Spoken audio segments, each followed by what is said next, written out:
साईं राम साईं श्याम दुख भंजन तेरु नाम। साईं राम साईं श्याम दुख भंजन तेरु नाम। हे साईं नाथ तेरे आने से, हे साईं नाथ तेरे आने से हुआ धन्य ये धरती धाम धाम। साईं राम साईं श्याम दुख भंजन तेरु नाम। साईं राम साईं श्याम दुख भंजन तेरु नाम। सुख धाम धन धाम साईं राम साईं श्याम गुण धाम यश धाम। साईं राम साईं श्याम। ओ भक्त वत्सल दीन बंधु बाबा तुझे प्रणाम। साईं बाबा तुझे प्रणाम। साईं बाबा तुझे प्रणाम।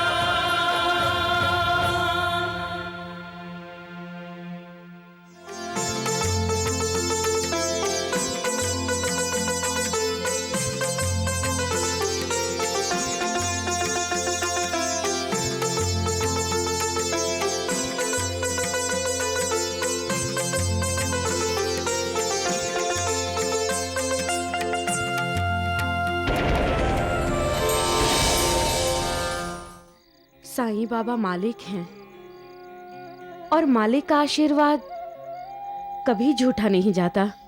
धन्य हो तुम मंजुला, धन्य है तुम्हारी भक्ति, धन्य है तुम्हारी पति निष्ठा। जब माँ के पास स्कूल के खेलों के लिए मुझे देने के लिए 2 रुपए नहीं है, तो आपके इलाज के लिए 200 रुपए कहाँ से आएंगे पिताजी? मुझे 200 रुपए दे दीजिए, जिंदगी भर दासी बनकर आपकी सेवा करूंगी। जो अपने रिश्तेदारों को ठुकराते हैं, नफरत उन्हें इंसान से जानवर बना देती है। क्या हुआ मेरे भाई साहब को? बोलो, क्या हुआ मेरे भाई साहब को? अभी अभी यहाँ भरे बाजार में उनकी पत्नी रोते रोते चिल्ला रही थी, कोई 200 रुपया दे देगा, उन्हें अपने पति की आंखों का इलाज करवाना है। दीनानाथ, आज से ये मंजी तुम्हारी देखभाल करेगी। जिसके सिरहाने मौत खड़ी है, उसकी क्या देखभाल और क्या सेवा। जिंदगी किसे कहते हैं? जिंदगी उसे कहते हैं जो दूसरों के लिए जी जाए। अपने लिए तो सभी जीते हैं, जीना उसका है जो दूसरों के लिए कुछ करता है।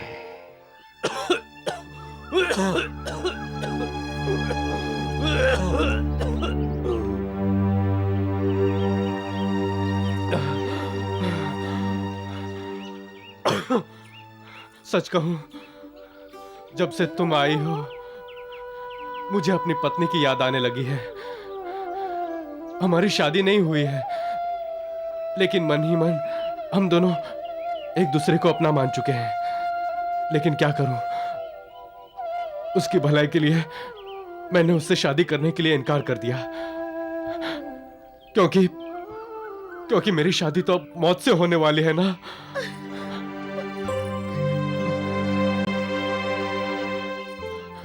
मुझे खांसी नहीं आई थी। आपको अपनी सोच बदल लेनी चाहिए। तुम बोलती भी हो? साईं बाबा पर विश्वास रखिए, आप ठीक हो जाएंगे। तुम्हारी आवाज तो बिल्कुल मेरी मंजुला जैसी है। मुझे लगा वो मुझसे बात कर रही है, लेकिन वो यहां कैसे आ सकती है? उसकी तो अब तक किसी दूसरे से शादी भी हो चुकी होगी। इस बीमारी ने मेरे सारे सपनों को आग लगा दी। इस बीमारी की वजह से मैं अपनी मंजुला, अपने माँ बाप सबसे अलग हो गया हूं। मंजी, तुम भी साईं बाबा की भक्ति करती हो? जी हाँ, साईं बाबा भगवान हैं। मेरी मंजुला भी यही कहती है। मेरी बीमारी ठीक करने के लिए उसने साईं बाबा की ओदी दी थी 2 बार।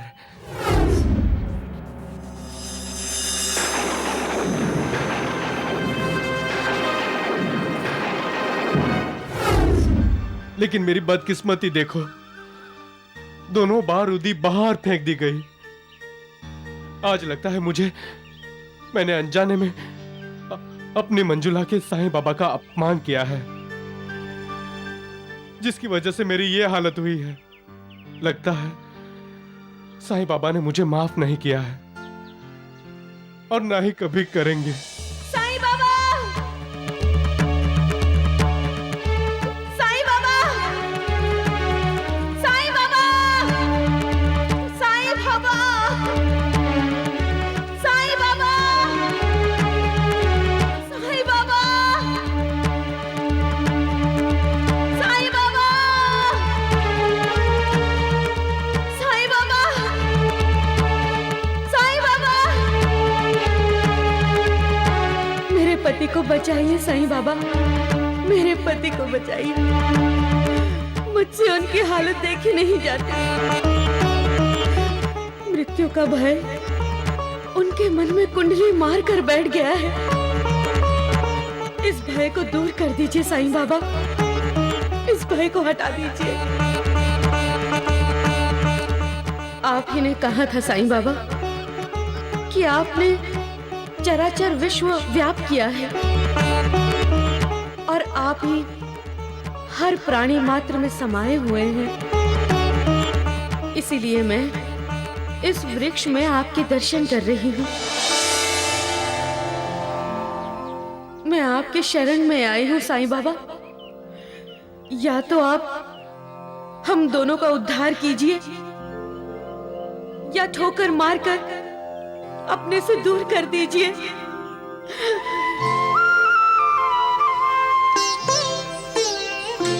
ओम जय साईनाथ, जय साईनाथ।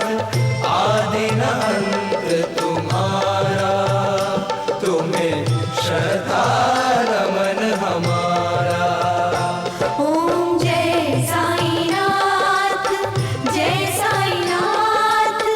आदि न अंत तुम्हारा, तुम्हें श्रद्धा नमन हमारा।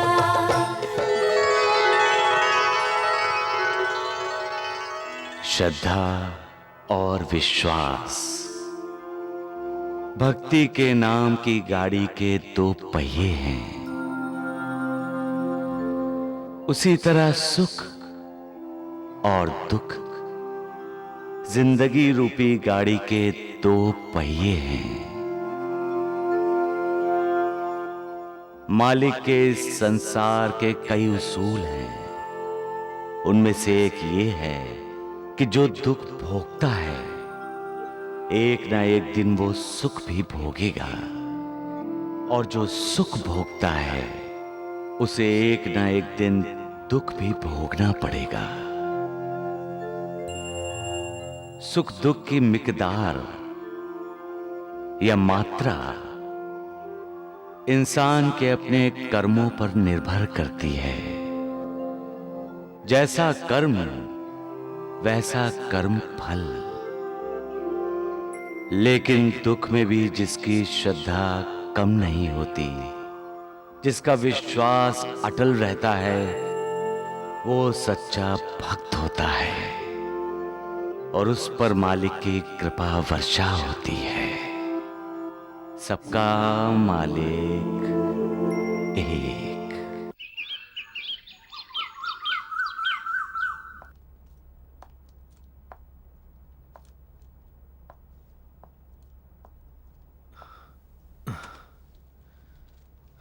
निर्मला, निर्मला, पानी लीजिए। पानी के लिए नहीं बुलाया मैंने। क्या हुआ आपको? दफ्तर में कुछ गड़बड़ हो गई? मैं आज दफ्तर गया ही नहीं। दफ्तर नहीं गए? दामाद जी सुबह से कहाँ थे आप? अपनी परजाई जी को ढूंढ रहा था।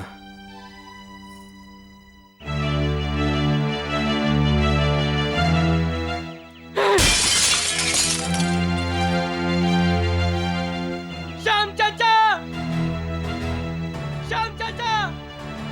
राजेंद्र, मेरा राजेंद्र पुत्र, राजेंद्र। अरे राजेंद्र पुत्र, तू? ये पत्थर तूने मारा बेटे? हाँ, मैंने मारा और मारूंगा और पत्थर मारूंगा।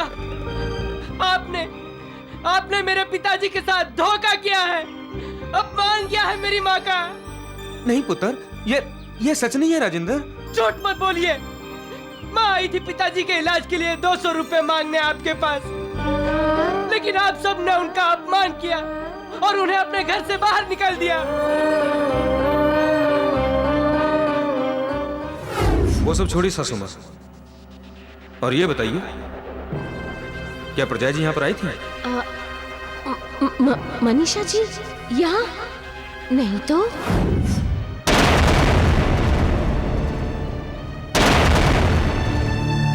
चाचू, आप ऐसे नहीं थे, आप बदल गए हैं। आपने हमारे साथ सारे संबंध तोड़े।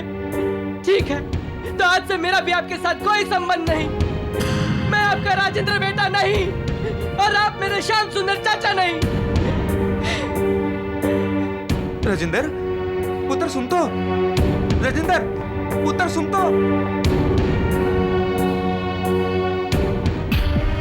माँ, आपने ऐसा क्यों किया? बेटी, मैं जो कुछ भी करती हूँ तुम्हारी भलाई के लिए करती हूँ। मेरी भलाई? पता नहीं मेरा भला हो रहा है या बुरा। ये तुम क्या कह रही हो?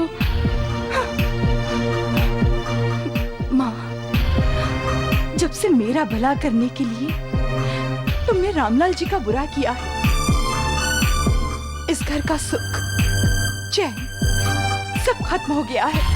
मैं श्याम सुंदर जी के बच्चे की माँ बनने वाली हूँ, पर वो मुझसे इतने नाराज है कि वो हमारे होने वाले बच्चे को बदनसीब समझते हैं। क्या तुम इसे भला समझती हो? क्या तुम ये भला कर रही हो मेरा माँ? ये भला कर रही हो?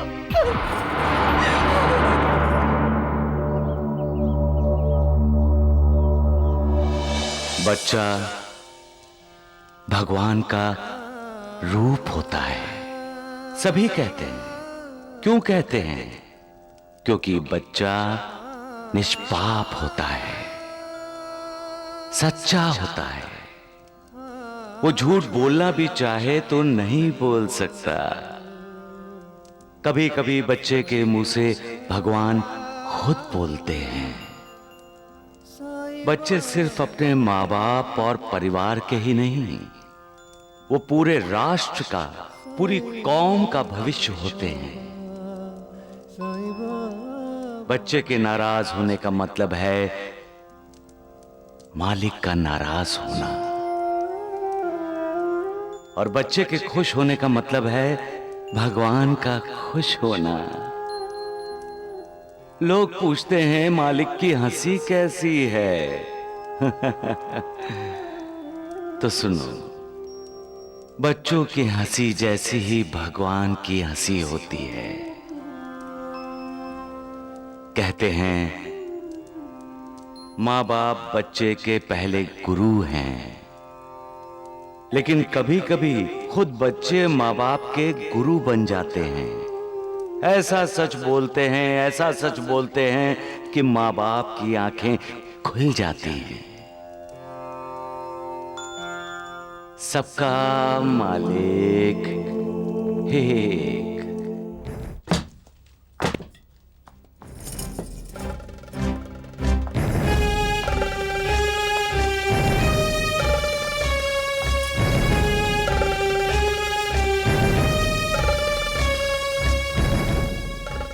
जब मैंने आपसे पूछा था कि परजाई जी यहाँ पर आई थी, तो क्या कहा था आपने?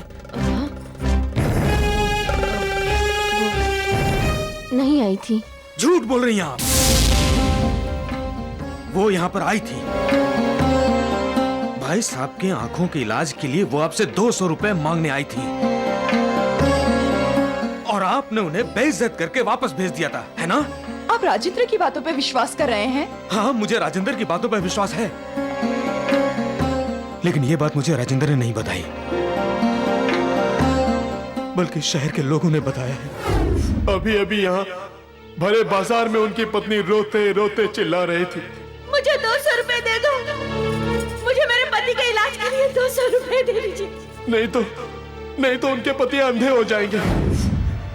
ये मेरी परजाई जी सड़क पर रो रो कर लोगों से कह रही थी, कोई मुझे 200 रुपए दे दो, कोई मुझे 200 रुपए दे दो ताकि मैं अपने पति की आंखों का इलाज करवा सकूं।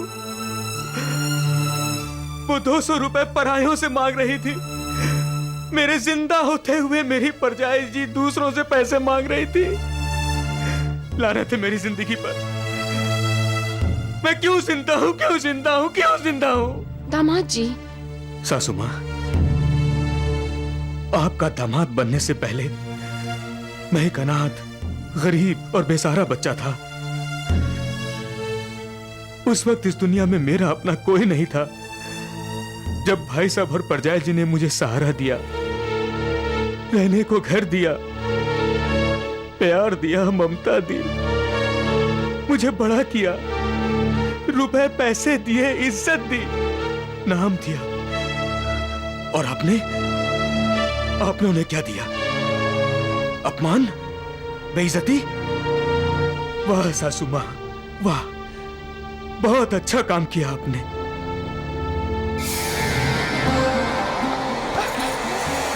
तुमने ये सब कुछ पैसों के खातिर किया ना? हाँ, रुपए पैसों के खातिर किया ना तुमने? चलो दामाद जी, आप चुप रहिए। चलो दामाद जी, कहाँ लेके जा रहे हैं निर्मला को? चलो चलो चलो। दामाद जी, ये क्या कर रहे हो? निर्मला आपकी पत्नी है और माँ बनने वाली है। मेरी पत्नी है इसलिए कुछ नहीं कर रहा हूँ, और आपको इसलिए छोड़ रहा हूँ कि आप मेरी सासू माँ हैं। सासू माँ, बैठो बैठो यहाँ। दामाद जी, बैठो, बैठे रहो। पैसे चाहिए ना तुम्हें? पैसे चाहिए ना? लो लो लो, और लो लो, और लो। तुम जो आज राजेंद्र साइकिल की मालकिन हो निर्मला, कैसे? झूठे कागजात पर भाई साहब के दस्तखत करवा के ना? ठीक है, अब ये राजेंद्र साइकिल तुम संभालो। अब ना मुझे पैसे चाहिए, ना राजेंद्र साइकिल चाहिए, और नहीं तुम।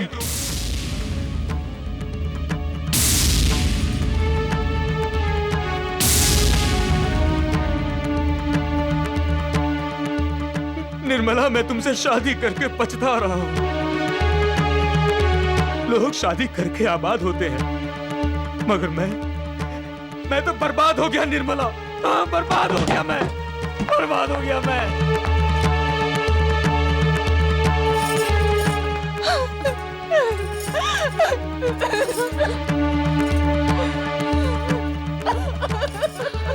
शांत हो जा, शांत हो जा, शांत हो जा।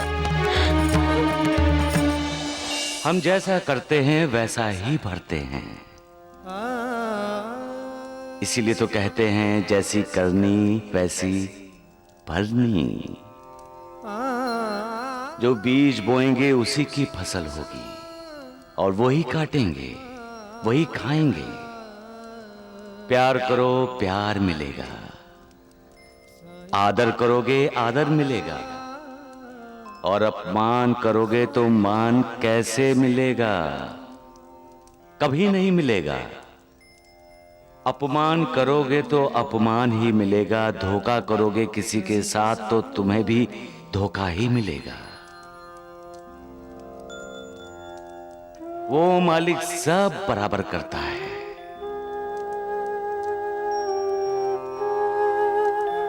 हम भूल जाते हैं कि धोखेबाजी का फल हमेशा कड़वा होता है, और सच्चाई का फल हमेशा मीठा होता है।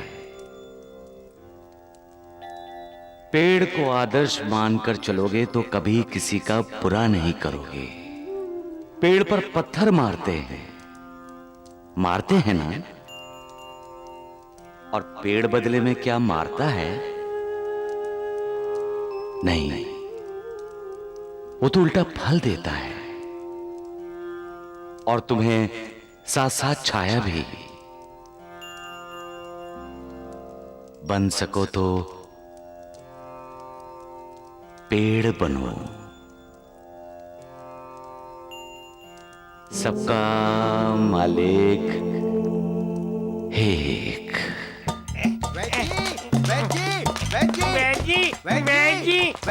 अरे क्या है मूर्खों? आप द्वारिकानाथ जी का साथ छोड़ दीजिए। राम राम राम। द्वारिकानाथ जी, आप इन मूर्खों की बातों का बुरा मत मानिए। अरे गधों, तुम कब सोच समझकर बोलना सीखोगे? सीख गए हैं वैद्य जी, इस वक्त सोच समझकर ही बोल रहे हैं। बधाई हो वैद्य जी, बधाई हो। आपके ये दोनों चंगू मंगू अब सोचने भी लगे हैं। वैद्य जी, आप द्वारकानाथ जी का साथ छोड़ दो, नहीं तो आप जेल जाओगे, जेल। फिर हमारा ख्याल कौन रखेगा? आप गिरफ्तार हो गए तो हमें खाना कौन देगा? अरे मूर्खों, जब तुम्हें पता है कि तुम दोनों को खाना सिर्फ मैं ही खिलाऊंगा, फिर भी मुझे ही गिरफ्तार करवा रहे हो, हैं? नहीं नहीं नहीं, हम लोग गिरफ्तार नहीं करवा रहे हैं। ये तो द्वारकानाथ जी की चाल है। जी, आपके दोनों ये चंगू मंगू क्या बोल रहे हैं, आपने सुना?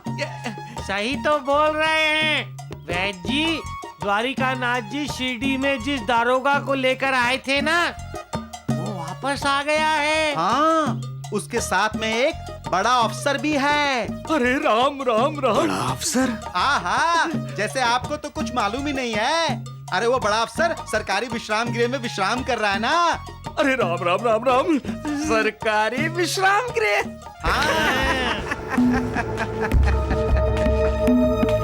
यानी इंस्पेक्टर साहब किसी बड़े सरकारी अफसर को अपने साथ लेकर आए हैं। वैद्य जी, दिमाग की कुछ घंटी बजी?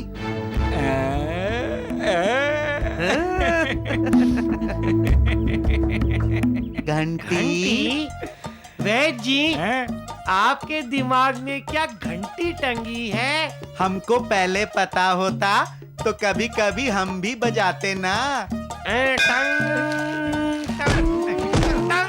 अरे मूर्खों, ज्यादा दिमाग मत दौड़ाओ, नहीं तो मैं ऐसा घंटा नाच करूंगा तुम्हारे खाने की और सोचने की शक्ति खत्म हो जाएगी। टन टनाटन, समझे मूर्ख कहीं के? वैद्य जी, मुझे लगता है ये इंस्पेक्टर साहब जरूर उस साईं बाबा को गिरफ्तार करने के लिए उस बड़े अफसर को अपने साथ लेकर आया है। राम राम राम राम राम। वैद्य जी, हम जीत गए, हम जीत गए वैद्य जी, हम जीत गए। इंस्पेक्टर सर, अब तुम जाओ और थोड़ा आराम करो, शाम को हम तहकीकात के लिए जाएंगे।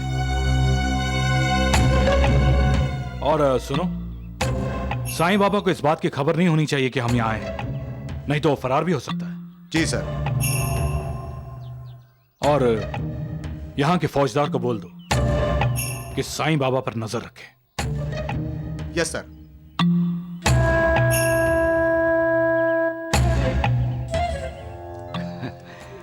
फरार तो एक न एक दिन इस दुनिया से सभी को होना है। जो अपराधी हैं वो अपने इलाके के कानून से बचने के लिए फरार होते हैं, और भक्त भगवान की तलाश में इधर उधर घूमते रहते हैं। और जब भगवान से मिलने की चाहत तेज हो जाती है तो उन्हें अपने आप भगवान का साक्षात्कार हो जाता है। फिर मन में अहंकार की भावना नहीं रहती और मैं मालिक हूं, वो भावना भी मालिक के सामने फरार हो जाती है। सबका मालिक एक। मनीषा, मनीषा जरा पानी देना। लाती हूँ।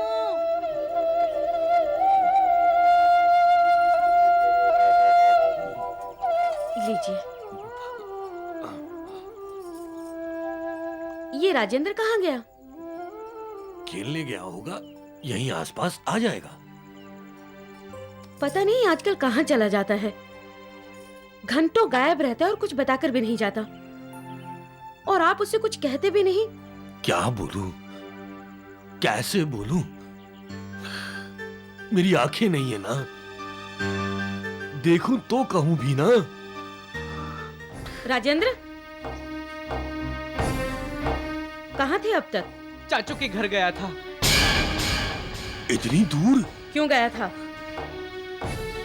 मेरे लिए पैसे मांगने गया था राजेंद्र बेटा। नहीं, उन्होंने मेरी माँ का अपमान किया था, मैं भी उनका अपमान करने गया था। बदतमीज! यही सिखाया मैंने तुझे? तू उन्हें चाचा बुलाता है और उनका अपमान करता है? यही संस्कार दिए मैंने तुम्हें? यही सिखाया है? बड़ों का आदर किया जाता है, उनका अनादर नहीं किया जाता। उनका सम्मान किया जाता है, उनका अपमान नहीं किया जाता। किसने हमारा अपमान किया और किसने सम्मान, इसका फैसला तू करेगा। इतना बड़ा हो गया है तू। मुझे तुझसे ये उम्मीद नहीं थी राजेंद्र।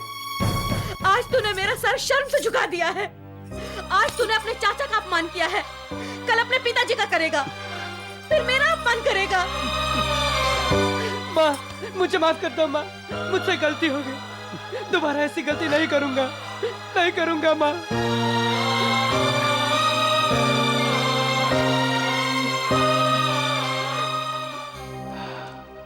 जब माँ अपने बेटे पर संस्कार करती है, तब उन संस्कारों की वजह से बेटा इस दुनिया में अपनी जगह बनाता है।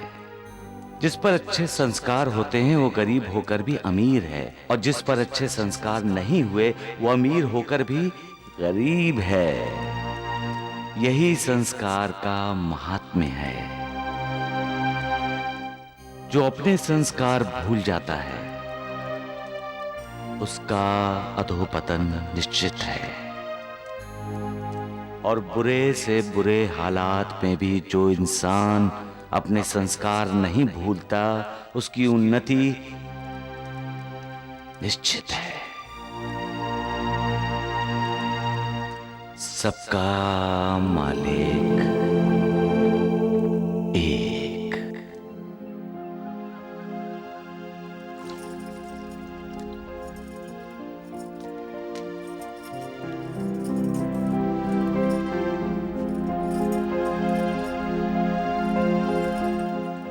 आराम मिल रहा है ना दीनानाथ? ये सब इस मंजी की मेहरबानी है।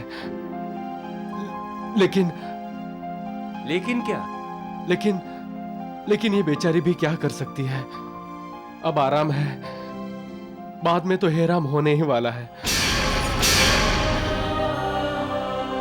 अफसोस इस बात का है कि मैं चाहकर भी इस मंजी के लिए कुछ नहीं कर सकता हूँ। मुझे आपसे कुछ नहीं चाहिए। फिर तुम मेरे लिए ये सब क्यों कर रही हो? न मैं तुम्हारा भाई हूं, न पिता, और न ही पति। तुम जो कि मेरी कोई नहीं हो, मुझे जिंदगी देने की कोशिश कर रही हो। क्यों? मैं आपको स्वस्थ देखना चाहती हूँ। मुझे स्वस्थ बनाते बनाते तुम अपना स्वास्थ्य खो बैठोगी। मुझे जिंदगी देते देते तुम खुद मौत के मुंह में चली जाओगी। जाओ, चली जाओ यहां से। जाओ, चली जाओ यहां से। जाओ।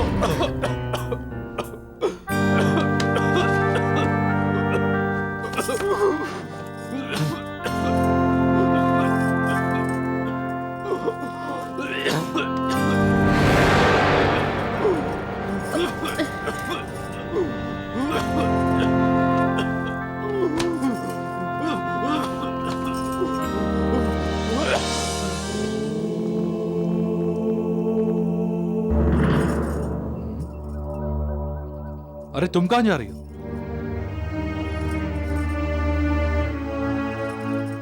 साईं बाबा के दर्शन करने।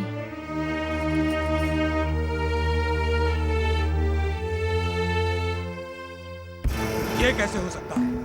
यही हो रहा है द्वारिकानाथ जी। हाँ, उस बड़े आदमी की बीवी साईं बाबा के दर्शन करने जा रही है, वो देखिए। अरे मूर्खों, पीछे हटो, मुझे देखने दो।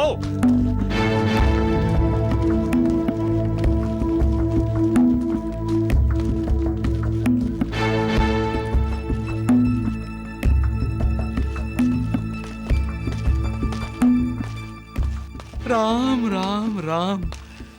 द्वारिकानाथ जी, तब तो वो बड़ा आदमी साईं को पकड़ने तो नहीं आया होगा, है? फिर किसको पकड़ने आया होगा? द्वारिकानाथ जी को। अरे चुप करो नालायकों, मूर्खों। द्वारिकानाथ जी, आपको कहता हूँ कभी कभी तो मेरा दिल करता है इन दोनों को हवालात में बंद कर दूं। वहाँ हमारे साथ आप भी रहेंगे ना वैद्य जी? हवालात में? क्यों नहीं मेरे मूर्खों, वहाँ तुम दोनों को हवा देने के लिए और लात मारने के लिए, लात मारने के लिए। लातों के भूत बातों से नहीं मानते हवालात में। अरे छोड़िए वैद्य जी इन मूर्खों को। हमें इस बात का पता लगाना होगा कि आखिर वो बड़ा सरकारी अफसर है कौन और उसकी पत्नी साईं बाबा के दर्शनों के लिए क्यों गई है।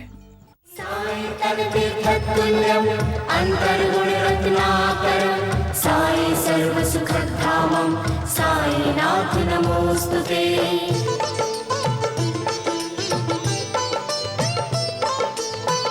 ईश्वरीय आलोक लिए प्रभु मानव रूप धरे हो। चमत्कार ही चमत्कार से तुम संपूर्ण भरे हो। चमत्कार ही चमत्कार से तुम संपूर्ण भरे हो।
ईश्वर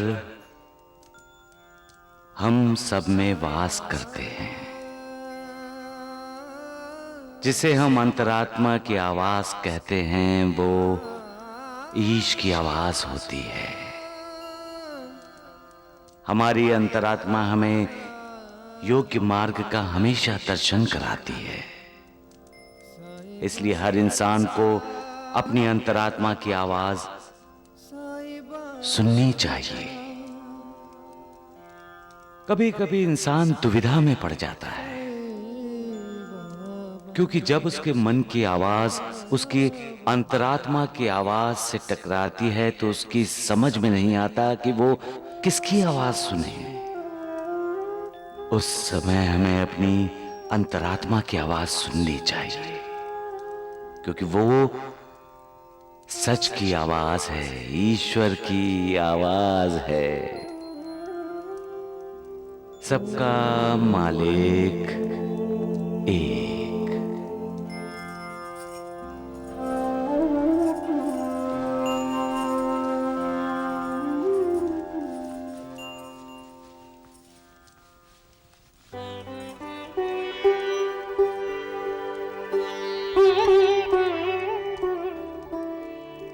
मेरी अंतर आत्मा की आवाज कहती है कि बाबा आप ईश्वरीय अवतार हैं। मैजिस्ट्रेट साहब आपके बारे में गलत सोच रहे हैं।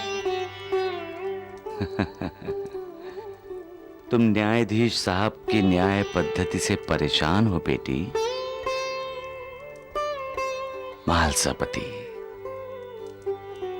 न्यायाधीश साहब मेरी तहकीकात करने आए हैं, मुझे गिरफ्तार करवाना चाहते हैं। आप तो सब जानते हैं साईं बाबा। इसीलिए तो मैंने तुम्हें डाकू लुटेरों से बचाया है। इन्हें क्षमा कर दीजिए साईं बाबा।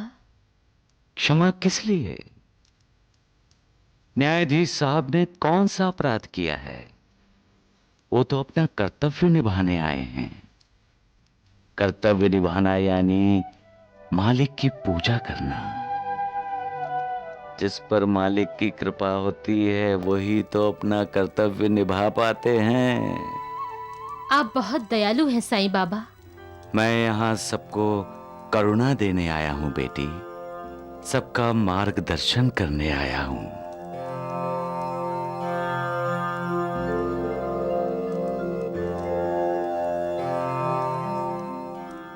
इस दुनिया में भगवान नहीं है।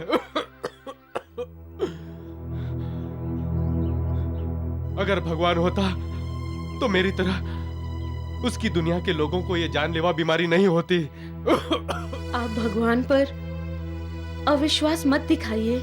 अब तो सब पर अविश्वास है, सिर्फ एक बात पर विश्वास है कि मैं मरने वाला हूँ। नहीं, ऐसा मत कहिए, आपको कुछ नहीं होगा। तुम मेरे लिए क्यों परेशान हो रही हो? मेरी बात मानो, तुम अपने घर वापस चली जाओ। जहाँ आप हैं वही मेरा घर है। यहाँ रहोगी तो तुम्हें भी ये बीमारी लग जाएगी। आपके साथ साई की तरह रहने का वादा किया है मैंने। जाओ अपने पति के साथ रहो और सुखी जीवन बिताओ। मैं अपने पति के साथ ही हूँ। जब आप ठीक होंगे मेरा जीवन अपने आप ठीक हो जाएगा। कितनी अजीब बात है। औरत औरत में कितना फर्क है। एक औरत है जो अपनी जान की बाजी लगाकर अपने पति की जान बचाने की कोशिश कर रही है।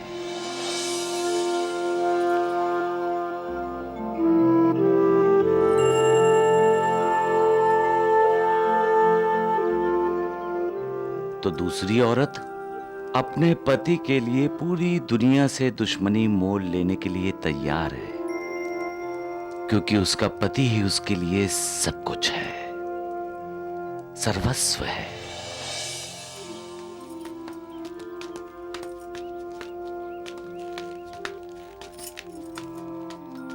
और तीसरी औरत अपने पति को सर्वस्व न मानकर पैसे को ही सब कुछ मानती है।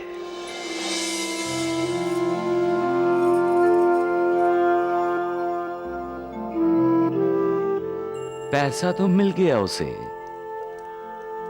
लेकिन उसने अपने पति का विश्वास खो दिया। शायद वो औरत ये नहीं जानती कि विश्वास जिंदगी में सबसे बड़ी अहमियत रखता है। हाँ, जब विश्वास टूटता है तो उसका फिर से जुड़ना संभव नहीं होता। पत्नी पति की सच्ची दोस्त होती है। पति की जिंदगी के सुख दुख, ऊंच नीच की पत्नी ही साक्षी होती है और पत्नी ही साथी। लेकिन जब यही साथी जब अपनों के बहकावे में आकर अपने पति का दिल दुखाती है, तो पति पत्नी के नाजुक रिश्ते की नजाकत खत्म हो जाती है और पछतावे के अलावा कुछ नहीं रहता। सबका मालिक एक। आइए सर। राम राम। नमस्कार। नमस्कार। कौन है ये लोग इंस्पेक्टर? शिरडी के निवासी है साहब, द्वारिका नाथ जी योगी। नमस्ते। मुझे साईं बाबा के बारे में खबर इन द्वारिका नाथ जी ने ही दी थी। बहुत अच्छा काम किया आपने द्वारिकानाथ जी। धन्यवाद। मैं अब उस साईं की पोल खोलूंगा। यहाँ अपने आप को साधु संत कहलवाता है और वहाँ अपने साथियों से डाके डलवाता है।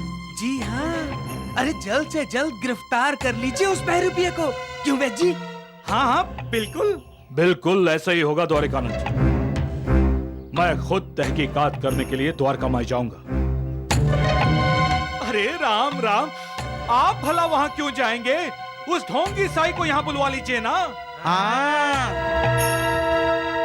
आप इतने बड़े न्यायाधीश हैं, इतने बड़े साहब हैं, अरे वो खुद चल के आएगा आपके पास। आप लोग ठीक कह रहे हैं। आपका मशवरा हमें पसंद है।